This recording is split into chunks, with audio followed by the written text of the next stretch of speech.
Well, welcome once again, or good evening if you're just joining us from the KSK Arena in St. Petersburg in Russia, as we continue with the fight action from IBA.PRO 10. It's been a magnificent bill of bouts so far, and the action continuing thick and fast here as we move up to the heavyweight division. And here is Vitaly Kudukhov, 36 years of age, from Vladikavkaz in Russia, former participant in the WSB. Commentated on him back in the day in that 5-round format where the top Olympians faced off against one another. Back on the IBA.PRO stage after making his debut in January of this year. More on that in a moment. Bakhodir, Jalolov.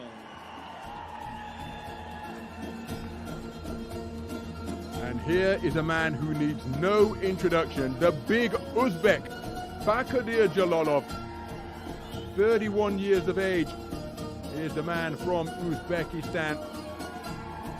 Brings a perfect professional fight record to the ring, but more impressively, more imposingly, more significantly, the two-time reigning back-to-back Olympic super heavyweight champion, the two-time world champion in the 3-round format as well, the southpaw 6'7" giant, the best boxer in the world, stepping over that top rope like Thunderlips as he makes his way back into the boxing ring. Face off against the tough veteran in the form of Vitaly Kudukhov. Bakhodir Jalolov back in the boxing ring once again. Ему 36 лет, его рост 185 сантиметров, а вес 101,5 килограмма.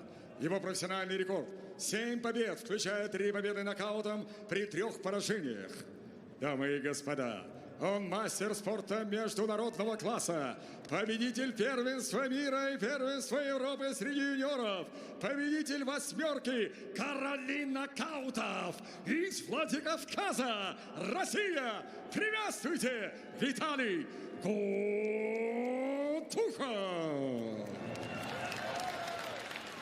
А вот и его соперник в золотом углу ринга. Ему 31 год. Его рост 2 метра ровно, а вес 112,7 килограмма. Профессиональный рекорд безупречен. 15 побед, включая 14 побед нокаутом и ни одного поражения. Дамы и господа, двукратный олимпийский чемпион, Токио 2020 и Париж 2024, чемпион мира 2019 и 2023, чемпион Азии, победитель азиатских игр в супертяжелом весе из Ташкента, Узбекистан. Приветствуйте, Bakhodir, большой узбек, Jalolov, не знающий поражений. So there, a look at the tail of the tape. Bakhodir Jalolov, 5 years younger, 16 centimeters taller, according to my measurements, unless you shrunk, Spencer. He's 201 centimeters tall, and a considerable advantage in weight as well. Mr. Referee, Mr. Sergei Zhurdkin with the final instruction.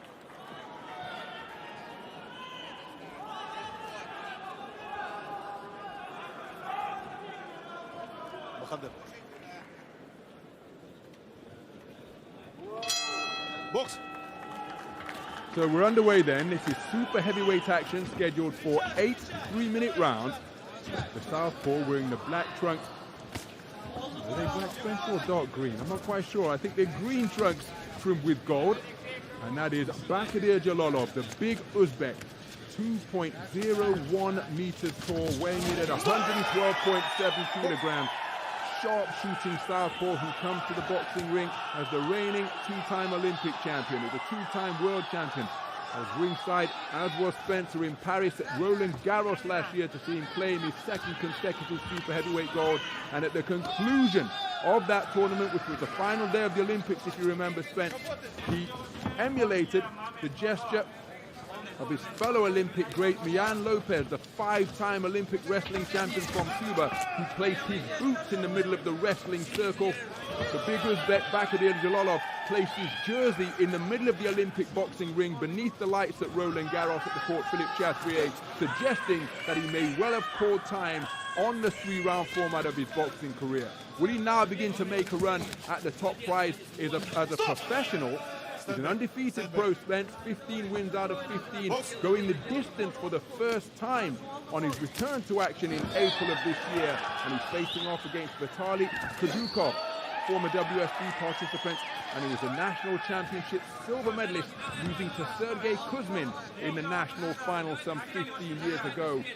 First of multiple titles for Sergei Kuzmin, but that an idea of this man's credentials in the 3-round format. And as you can see, to make up for his lack of bulk and inches against Bakhodir Jalolov, he's bringing the fight to the big Uzbek, but he's picked off by a southpaw bolo left hand followed by a stiff right jab. Yeah, Kudukhov is going to find it very, very difficult because he's going to have to close that space. As we know with Jalolov, he's an excellent campaigner, brilliant boxer. That's what took him to win 2 gold medals at different times in the Olympics. We was very fortunate, myself and Ron McIntosh, to be there at ringside in Paris last year and witness something very, very special. He's done nothing wrong as a pro so far, and this is why, boxing out the southpaw stance. He's long, he's rangy, spins off his shots so well. Kudukhov just landed a little shot there. That will give him a little glimmer of hope. But yeah, it's a good performance by Jalolov, and looking forward to seeing him progress in the professional ranks. One thing we don't know about him is, can he tough it out when it gets late? When you get into those penultimate rounds and the physicalities leave you and it becomes a mental battle, we will find all that out. But he's certainly a big, big prospect. Stop! So closing seconds of the opening round, and there's the bell. And to pick up on the point that Spencer Oliver, the former European super bantamweight champion and my verbal sparring partner tonight, to pick up on the point that he was making, he was back in the ring for the first time since we commentated on him in Paris, Spencer, in April of this year. And he's put Igor Serabujski to the floor in the 3rd round, but he got back on his feet, and Jalolov had to do exactly what you described. He had to tough it out and win over 10 rounds, because remember, he entered Paris as a 14-fight professional, 14 fights, 14 wins, 14 knockouts, so he did tick that box on his return to action in April of this year, his first bout since Paris 2024. Bakhodir, не держи. Stop, stop. Stand back. Box. So into the 2nd round then, start of the year. Bitterly cold night in January. I was in Yerevan, the Karen Demirchant Sports Complex in the Armenian capital, to see Vitaly Kudukhov fight against David Chalayan, the World Championship silver medalist from the Belgrade edition in 2021. I was ringside to see David Chalayan, the towering soldier from the Armenian army, box his way to the silver medal rostrum. And just as he's doing here, Vitaly Kudukhov brought a rough, tough, rugged approach to the boxing ring. Probably didn't win a round without wishing to be unkind, but he was there at the end of a contest scheduled for L8, still pitching away and still making Chalayan work, and he's bringing those same roughhouse barroom brawl tactics to the chest, quite literally, of the Olympic 2-time champ. Yeah, you're totally right there, to the chest, or maybe just beneath the chest, if I'm honest. Kudukhov is tough as they come, as you can see, and he's going to have to be here against Jalolov, who's tall, rangy, carries a good whack as well, and it's going to be a tough, tough night. Lovely 1-2 through the middle there from Jalolov. Can he build on that as the right hand goes? And already Kudukhov looking a little one-dimensional, isn't he? They has that quality of being as tough as they come. Mentioned the fact that he fought for the Russian team in the 5-round format of World Series boxing. And of course, things have evolved in IBA boxing since that time. But during that run, He fought against Vasily Levitt, where he lost on a disqualification. That was on the road in Astana. Fought against Erislandy Savon in Havana in Cuba. Beat Filip Hrgovic over 5 rounds. Lost to Magomedrazul Majidov over 5 rounds. Lost against Clemente Russo in the team final at the XL Arena in London in 2012. I was ringside for that, in the team final of World Series boxing.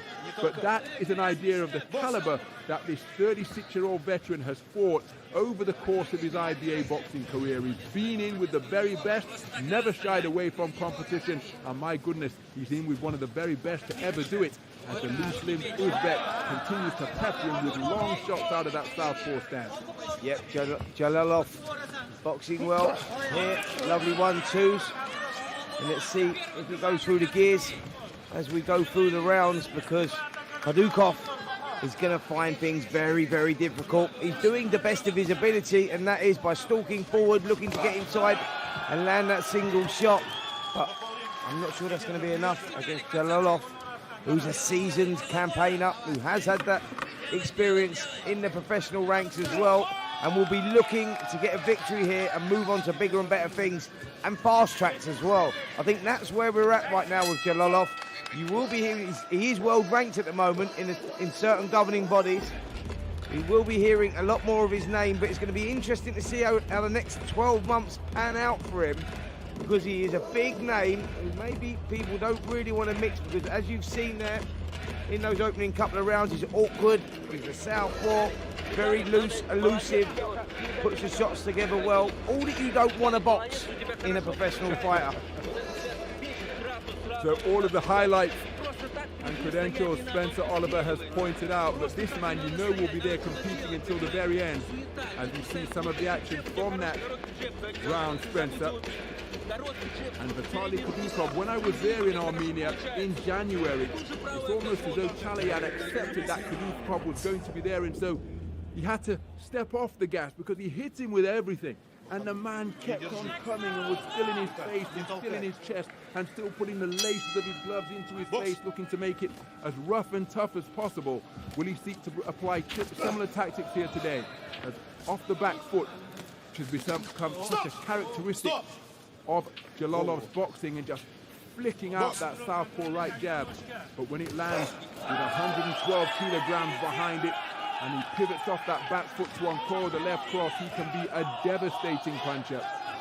In addition to his global honors, I was there at the Humo Arena in Tashkent to see him claim his second World Championship gold, but you see he's been made to look uncomfortable. And just as we said, Spencer, forearms, laces, heel of the gloves, everything going into the face of Jalolov from Kudukhov. Yep, welcome to the professional boxing ranks. If the referee's not going to pull you up on it, you're going to get away with it. It's called the fight game.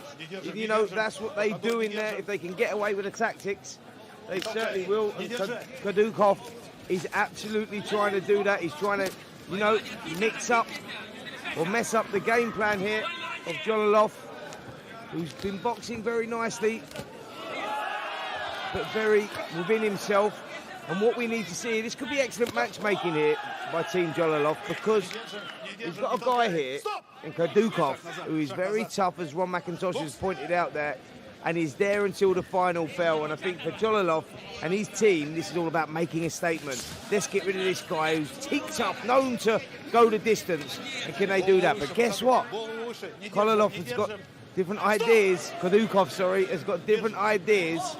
Because look how he's roughing his man up here and trying to make this ugly, and that's exactly what he's got to do. So just beyond the halfway stage of this third round.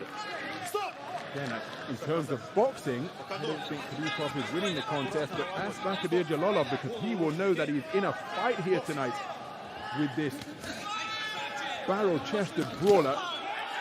Squint your eyes, he's got a passing resemblance to two-ton Tony Galento. Used to utter that phrase, I moided a bum.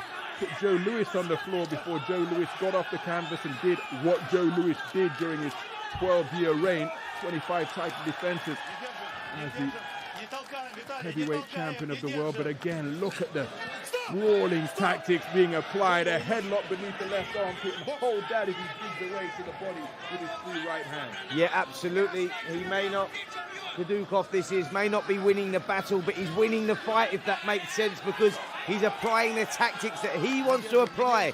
Yes, he may be losing the rounds, but he's achieving what he wants to achieve. And this is good here, a good learning curve for Jalolov at this stage of his career, because he's not experienced anything like this before. This is all new for him, and this is all part of the apprenticeship before stepping up to bigger and better things, because we will see Jalolov in those big fights, but these sort of fights prepare you for them moments.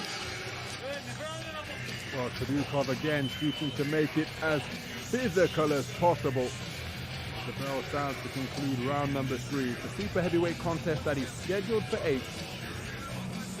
Jalolov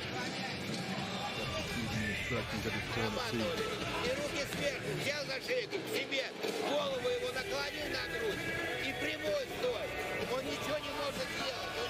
That's one of the hardest coaches in Olympic-style boxing there, waving that towel, Spencer. My good friend from the Uzbekistan setup. Well, unfortunately, I can't give you any sort of translation there. I was trying my hardest, Ron, but I've got a good idea what it was, but not entirely sure. Well, the man waving the towel and working on the limbs of the big Uzbek is Rakhmat Ruzianuzunov, part of the Olympic boxing team, and of course won Uzbekistan imperious at the last Olympic Games. 5 Olympic golds, including this man wrapping up the proceedings. Kazakhstan hot on their heels. China had a terrific Olympic Games as well. As we move into the 4th round. Swinging with that southpaw left now and getting leverage onto the second one, and another one to back up Kudukhov. Roundhouse left, crashing into the shaven head of Vitaly Kudukhov.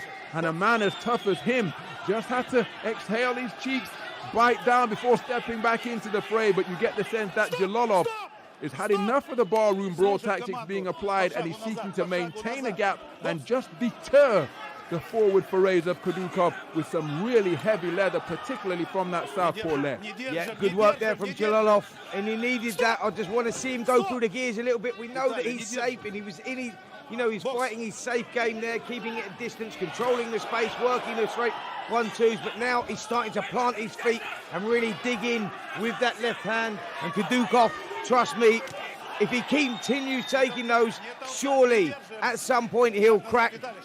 Body shot whipped in there. You heard it crunching in to the side of the rib cage there of Kudukhov. A man still stalks forward, showing a lot of resilience for sure. How much more of that can he take? Approaching the halfway stage, quick resumption from Kudukhov, using all of his experience. After the referee separated the two, he let a cluster of punches go. And still trying to get in the face and sit on the chest of Bakhodir Jalolov. He's put an awful lot into these big southpaw lefts, and look at how he wilts down to the canvas there. As the man who is built like a drayman muscles his way inside, looking to unload once again. Yep, relentless pressure from Kudukhov.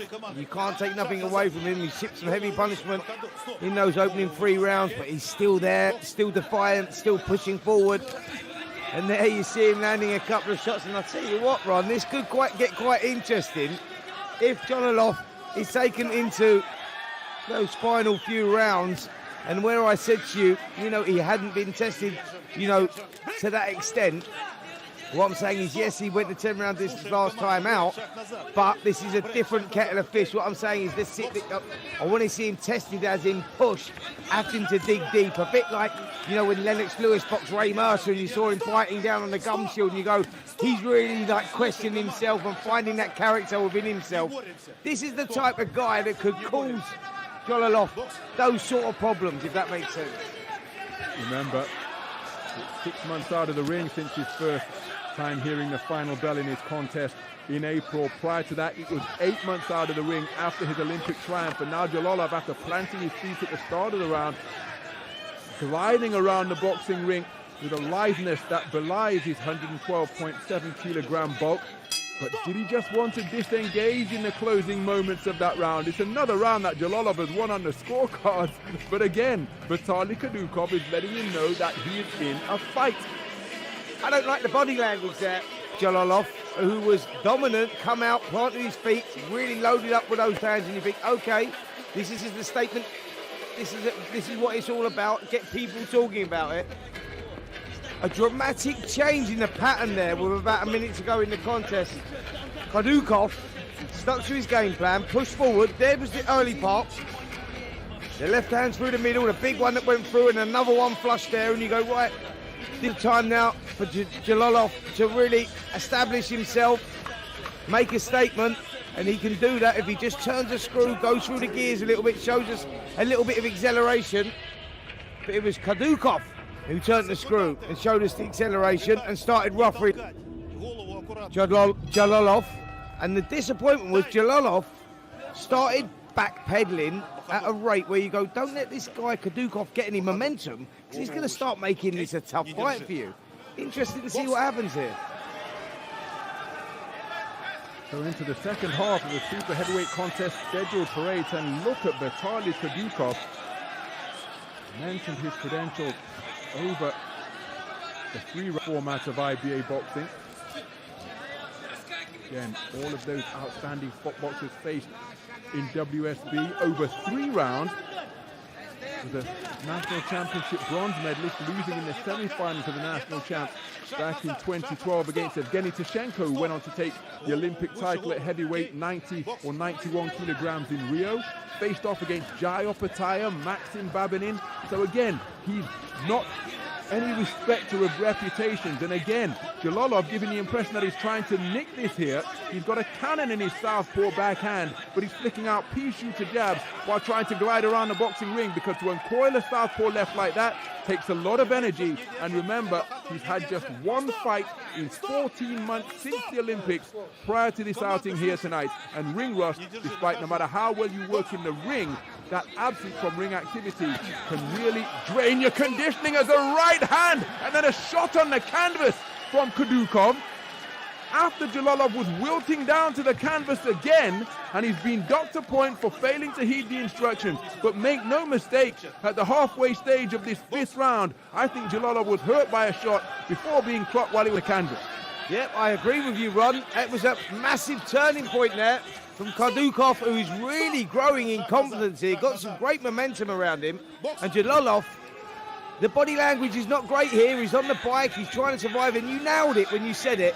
He's trying to nick this. He's trying to nick that, and that's not good enough when you're a guy with the background that he's got, and a 2-time Olympic gold medalist. You need to make a statement against these opponents. They're there for you to blow away, and if you can't do that, that's alarm bells ringing. So we've had 2 point deductions in this round, one against Vitaly Kudukhov for hitting Jalolov while he was on the canvas after he took a knee, and then Jalolov for excessive holding. He's breathing through a mouth that's open, showing the movement that is one of his assets as the 2-time Olympic champion and 2-time world champ. But look at how he's being roughed up on the inside. Jalolov, absolutely no respect for the reputation or accomplishments of this man. And Jalolov, well, he's breathing through a mouth that's open, and his body language looking rather negative here as he's accepting these roughhouse tactics from this little bruiser from Russia. You know what? He's not giving off good signs here. He's not giving off good vibes here. It doesn't look like he's comfortable even being there. He's at that moment where he's questioning himself, Jalolov, a lot at the moment. You see him, the body language is not great. He's tried to get on his toes. He's tried to find something from somewhere, but fatigue is definitely setting in. The punch power seems to have gone, and what a round there for Kudukhov. Very disappointing. Look at the body language here, Ron. Had to drape the top rope after a weary-legged walk back to his corner, and he really is feeling it. And that hardest working coach in IBA boxing is going to have to really pull out all the stops to try and revive his man now, because once again Rakhmat Ruziazunov is working overtime with that towel. And what messages will be coming from the perimeter fence? I don't think this is instruction. I think this is inspiration. Talking about digging deep, accessing your reserves of energy, because Bakhodir Jalolov, the 2-time Olympic champ, the 2-time IBA world champ, I was there when he won the Asian Games in Hangzhou in 2023. I saw him claim the Asian Continental title in 2017 in Uzbekistan. He is under pressure and in a fight here against this sawn-off little buzzsaw of a boxer, Vitaly Kudukhov of Russia. Yeah, well, here we go. I tell you what, that conversation would have been in the corner there, because it's not about the physicalities now, which we know that Jalolov has got, and that's what took him to 2 Olympic gold medals. But now this is about the psychological battle. We see now how mentally strong he is. If he can cut it in a professional boxing ring, we've seen former Olympic champions that haven't quite cut it in the boxing ring because they're not mentally strong enough. Jalolov now, we find that out right now because Kudukhov is going to test him. He's going to push him. And let's not forget this, Ron. This is not a guy at top level here. This is a guy that's, you know, he's good for opponents like this to test them and see. But Kudukhov here actually fancies this. He thinks he can win this one. Again, when I was ringside in Yerevan in January, this is exactly the type of tactical approach that he brought to the boxing ring against David Chalayan, the 2021 World Championship silver medalist at super heavyweight. But Chalayan was sharp enough after his Olympic exploit to fend off the marauding little boxer from Russia. Jalolov is finding this an altogether more difficult endeavor, and encouraged by his success to let go clumping combinations like that is Vitaly Kudukhov, as Jalolov almost turning his back near the ropes on the far side of the ring. Yeah, I'm not sure how much he fancies this right now. He wants to hold, he looks uncomfortable, he looks disengaged here, Jalolov, and I'm telling you, he is coming apart here. He's not showing any sort of mental strength, any sort of resilience at all. He looks like he's falling to pieces. And now for Kudukhov, who's very experienced, he'll be gaining all that, sucking all that energy out of Jalolov. And this is worrying times for the double Olympic champ because he looks a shell of himself at the moment. Up on his toes, trying to get some dynamism into his work, flicking out a southpaw right jab, which Kudukhov runs into. But again, look at that, it's Jalolov who's having to initiate the clinch as Kudukhov fighting his way through the commands, a little bit of a forearm beneath the jaw. He won't mind if he gets points deducted because the manner in which he's going about his work, he gives the impression that he feels he can secure an inside the distance finish here. Yep, he certainly does. He's going for it. He knows he's probably going to need the knockout to win this one. He lost the first 3 or 4 rounds for sure. The 5th round, he might have turned it around, but you've got to remember Jalolov is on home ground here. He's going to really have to win wide on points to get the decision. So closing seconds of the 6th round, and Bakhodir Jalolov is conditioning really being contested here. Look at his legs, he can barely keep his stance. Throws a southpaw left uppercut while wilting back towards the ropes. But again, it's an awful lot of bulk to carry around at 112 kilograms at 6'7" or 201 centimeters. And the punches that were so heavy and sharp in the first 3 rounds of the contest, well, they've taken on a more ponderous, languid quality here now. And it's another rubbery-legged walk back to the stool. Thankfully, it was in position on this occasion, and he didn't need to drape himself over the top rope. But Bakhodir Jalolov in a real test of soul with 6 minutes of boxing remaining.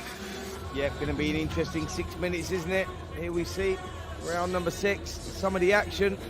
Jalolov trying to keep that distance, keep that space. The jab there, lovely, and landed a couple of nice left crosses through the middle as well. But Kudukhov, he's that guy that's tough, rough, loves having a fight, and is very comfortable in that.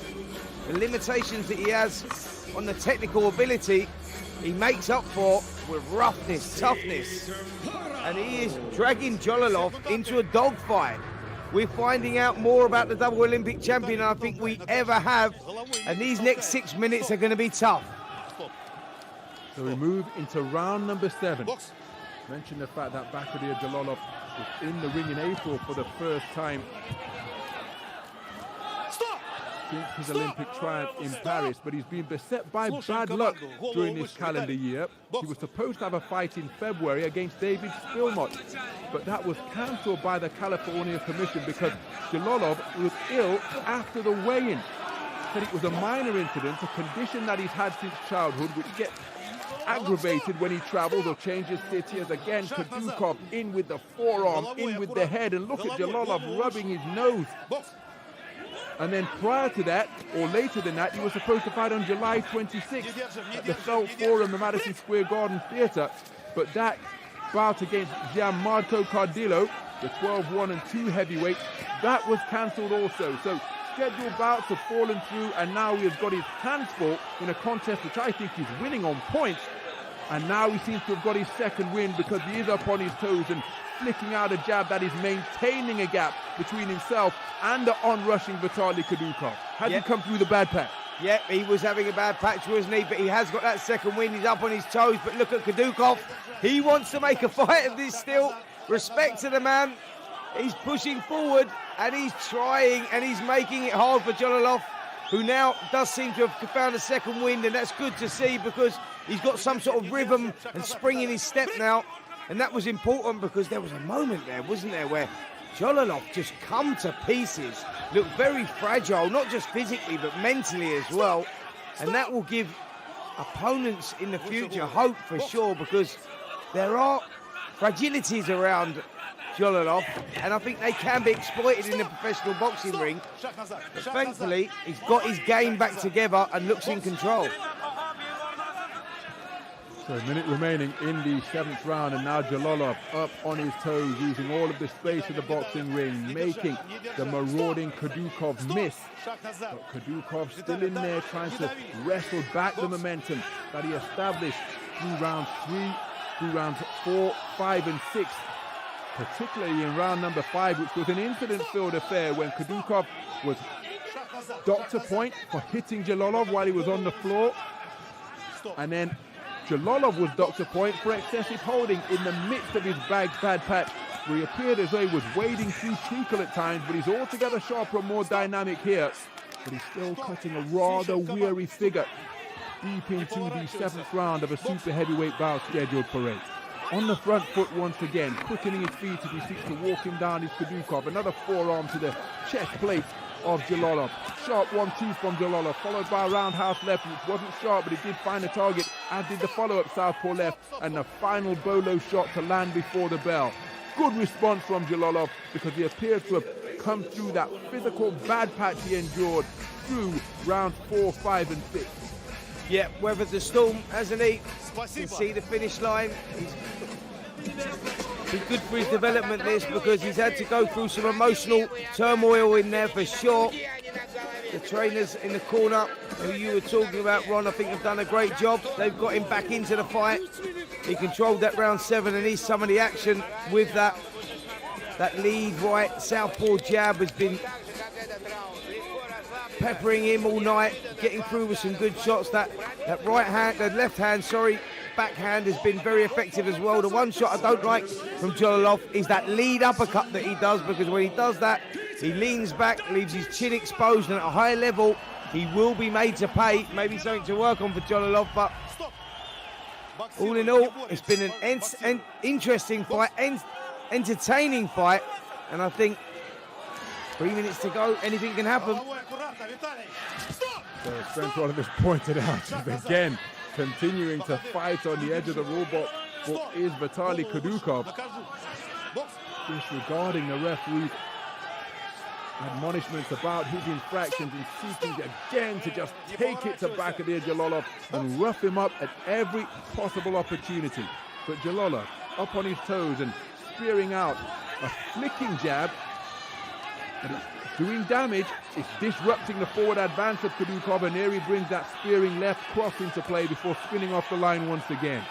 Yeah, impressive stuff from Jalolov. Flicking it out, peppering it out as he has been doing, but Kudukhov, that's what I'm impressed with. This guy, he's like a little tank. He's walked forward, he hasn't been disheartened, and he's giving it a real go, making a real contest of this one. This is what I don't like from Jalolov. The way he looks so fragile on the inside, he's happy to get his head lifted up and he wants to complain to the referee.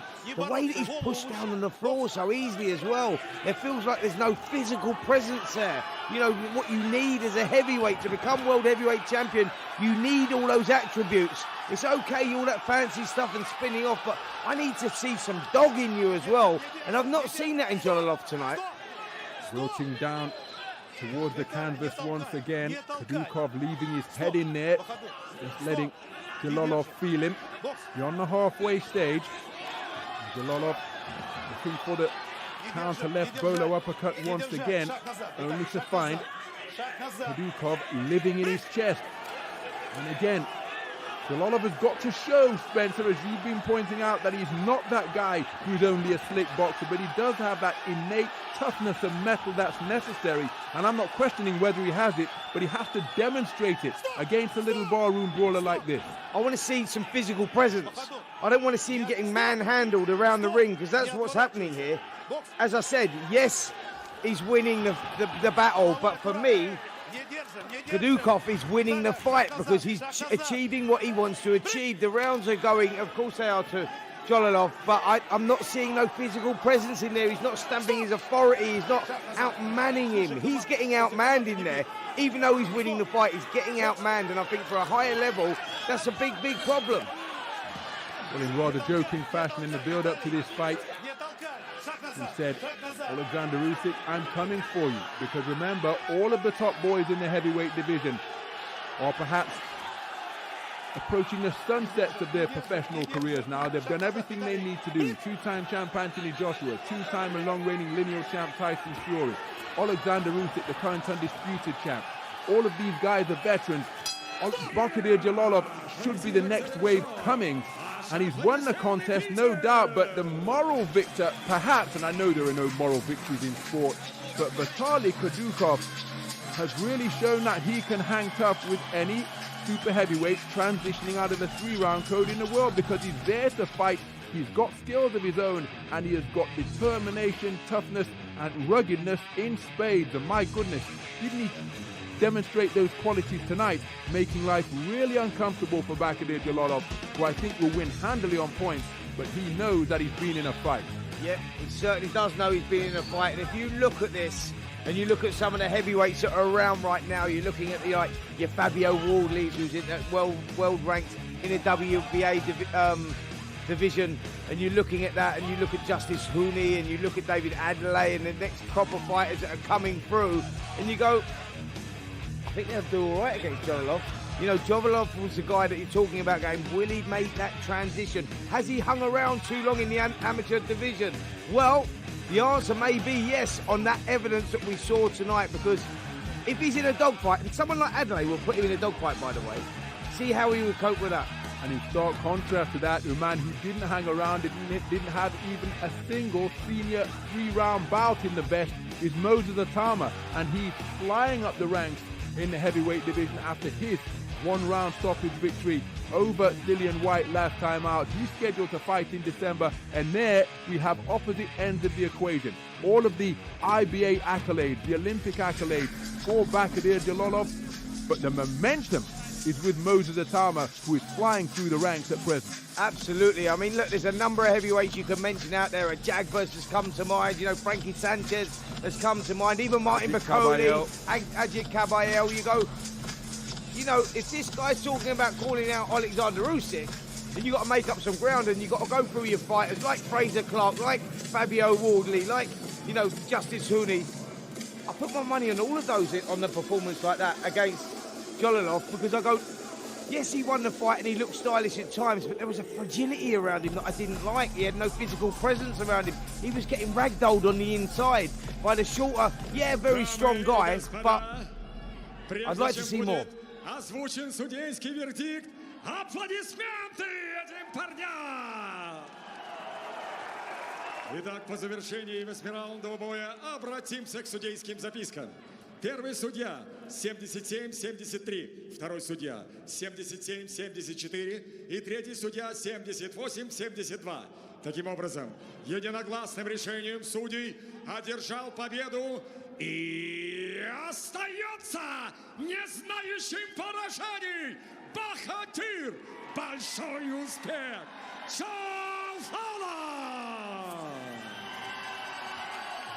So Bakhodir Jalolov,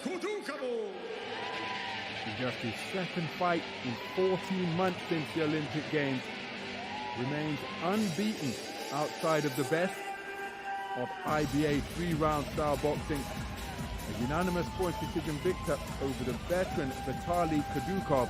But my goodness, Jalolov knows he was in a fight tonight, an incident-filled affair where both men were docked a point in round number 5. This man, for hitting Jalolov while he was on the floor, Jalolov for excessive holding thereafter, but look at the body language from Vitaly, Kudukhov and his team. They know that despite the loss that'll go in the record book, that they have done their stock the world of good tonight and have posed plenty of questions around